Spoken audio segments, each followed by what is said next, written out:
자, 이제 교육부 영상 두 번째 파트, 교회 교육을 위한 영상 제작법입니다.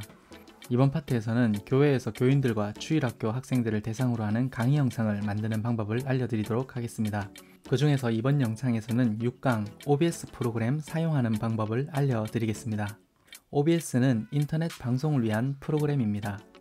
이 프로그램을 가지고 인터넷 방송을 할 수 있는데요. OBS라는 프로그램을 잘 활용하면 실시간 방송뿐만 아니라 강의 영상, 개인 유튜브 영상 등 다양한 영상을 제작할 수가 있습니다.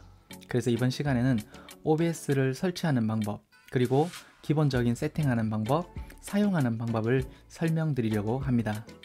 OBS를 사용하려면 컴퓨터의 성능이 어느 정도 뒷받침되어야 합니다. 컴퓨터는 교육부에서 올려드린 영상 중에 2강 컴퓨터 고르기에서 PC와 노트북을 소개해드렸으니까 그 영상을 참고하시기를 바랍니다. 먼저 OBS 프로그램의 최소 사양은 다음과 같습니다. CPU는 인텔 코어 i3 이상, 그리고 AMD 라이젠 3세대 이상입니다. 램은 16기가를 권장해드리고요. 하드는 8기가 이상입니다. 그래픽카드는 엔비디아에서 나온 지포스 GTX 1070 이상의 그래픽카드를 사용하셔야 합니다. 가장 먼저 OBS를 설치해 볼까요? 인터넷 검색창에 OBS 스튜디오라고 검색하시고요. 오픈 브로드캐스터 소프트웨어라는 홈페이지에 들어갑니다. 홈페이지에 들어가자마자 OBS를 다운받을 수 있는 링크가 뜨는데요. 윈도우를 사용하시는 분들은 여기 윈도우 링크를 클릭하시면 페이지를 이동하면서 자동으로 다운로드가 진행되게 됩니다. 맥을 사용하시는 분들은 맥 링크를 이용하시면 되겠죠. 그래서 이 프로그램을 다운받아서 먼저 설치를 하시고 프로그램을 실행시켜 줍니다.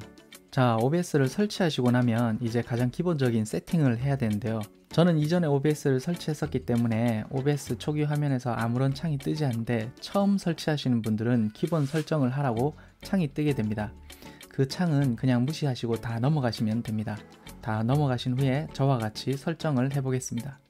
화면 오른쪽 아래에 있는 설정 버튼을 클릭하시고요. 혹시나 영어로 되어 있는 분들은 일반 탭, 그러니까 영어로는 제너럴 탭에서 언어를 한국어로 바꿔줍니다. 대부분의 분들은 이미 한국어로 세팅이 되어 있을 거예요. 일반 탭에서는 여러분이 여기 출력 부분에 방송을 시작할 때 확인 대화 상자 표시, 방송을 중단할 때 확인 대화 상자 표시, 녹화를 중단할 때 확인 대화 상자 표시, 방송 시 자동으로 녹화, 여기 네 군데가 체크가 되어 있는지 확인하시기 바랍니다. 이게 어떤 기능이냐면 실시간으로 방송이나 교육을 하다가 나도 모르게 방송이 끊어질 때가 있습니다.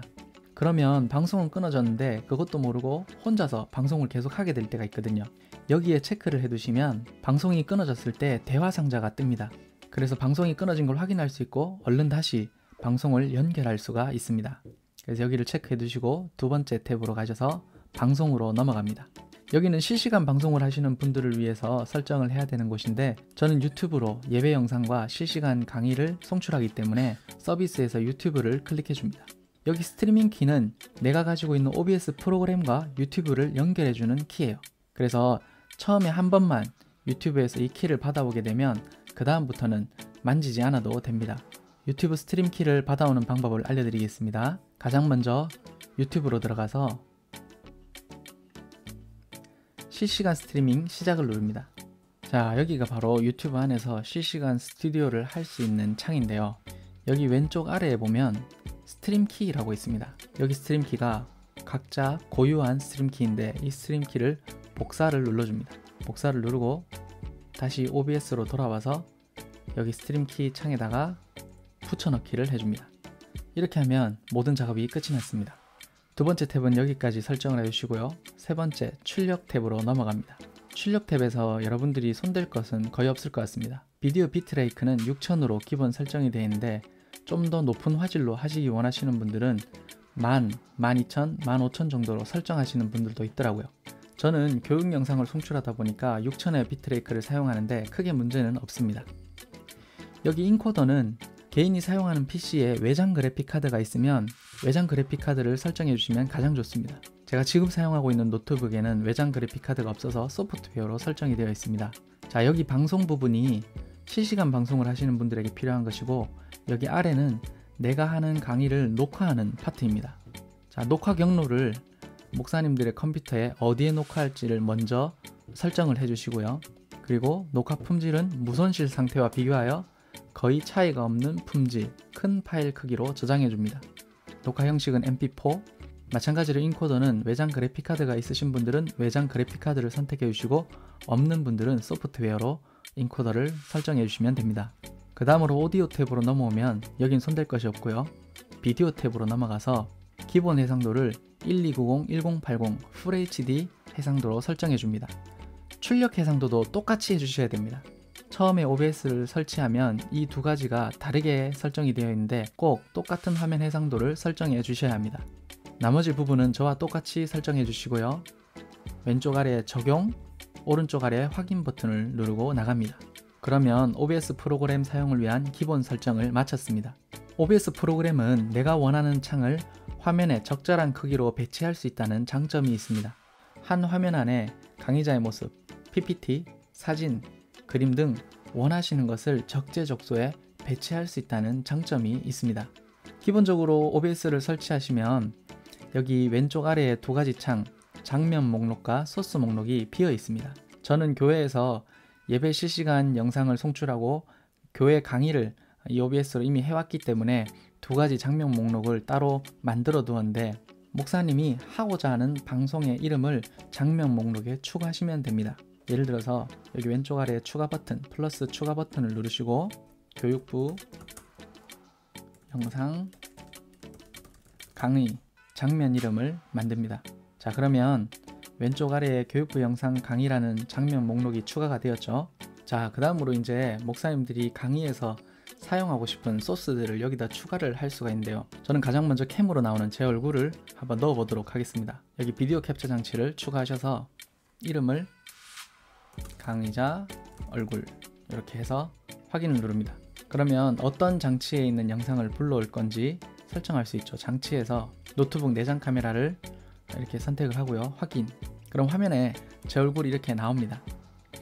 Alt 누르고 이쪽 왼쪽에 가서 여백을 클릭해서 여백을 줄여주면 이렇게 화면이 크롭 됩니다. 크롭 된다는 건 잘린다는 말이죠. 그리고 내가 원하는 곳으로 옮겨올 수 있습니다. 마우스로 모서리를 클릭해서 이렇게 줄이면 화면이 전체적으로 줄어들게 되죠. 그 다음에 이제 여기다가 내가 사진을 예쁜 배경으로 사진을 넣고 싶다 하시는 분들은 이미지 추가하셔서 확인을 누릅니다. 그리고 내가 넣고 싶은 이미지, 제가 컴퓨터에다가 이미 자연 환경에 대한 이미지를 하나 넣어 놨기 때문에 자연 배경 이걸 클릭을 합니다. 자, 화면이 너무 작죠? 이 자연 배경 이미지를 우클릭하셔서 변환, 늘리기 이런 식으로 늘려주면 됩니다. 그런데 문제는 이제 강의자 얼굴이 없어진 거예요. 그 이유가 뭐냐면 여러분 여기 소스 목록에 보시면 위쪽에 있는 이미지가 앞쪽으로 나오게 됩니다. 강의자 얼굴이 앞쪽으로 나와야 되니까 강의자 얼굴을 위쪽으로 이렇게 순서를 바꿔줍니다. 여기 보면 화살표로 바꿔주셔도 되고요. 아니면 직접 드래그 하셔서 바꾸셔도 됩니다. 이렇게 해서 강의자 얼굴을 한 칸 위쪽으로 올리면 제 얼굴이 먼저 나오게 됩니다. 이렇게 해서 저를 풀밭에 넣어도 되고요. 네, 원하시는 곳에 강의자 얼굴을 두면 됩니다. 화면 안에 이렇게 겹치는 게 좀 좋지 않다 하시는 분들은 배경 이미지 클릭하셔서 배경 이미지를 이렇게 줄여주시면 됩니다. 이렇게 하면 강의자가 밖에 있고 화면이 따로 이렇게 형성이 되죠. 그죠? 이런 식으로 OBS는 다양한 화면들을 설정을 할 수가 있기 때문에 이런 것들을 잘 활용하셔서 강의 환경을 마련하시면 됩니다. 자, 지금까지 6강 OBS 프로그램 사용하는 법이었습니다. 이후 영상에서 OBS에서 PPT 사용하는 법, 크로마키 사용하는 법, 그리고 오디오 조절하는 법 등 다양한 강의가 준비되어 있으니까 그 강의들을 참고하셔서 OBS를 이용해서 다양한 영상을 만들어 보시기를 바랍니다. OBS 세팅이 어려우신 분들은 교육부로 문의해 주시면 저희가 직접 가서 세팅을 해드리니까 부담 느끼지 마시고 OBS에 도전해 보시기를 바랍니다. 감사합니다.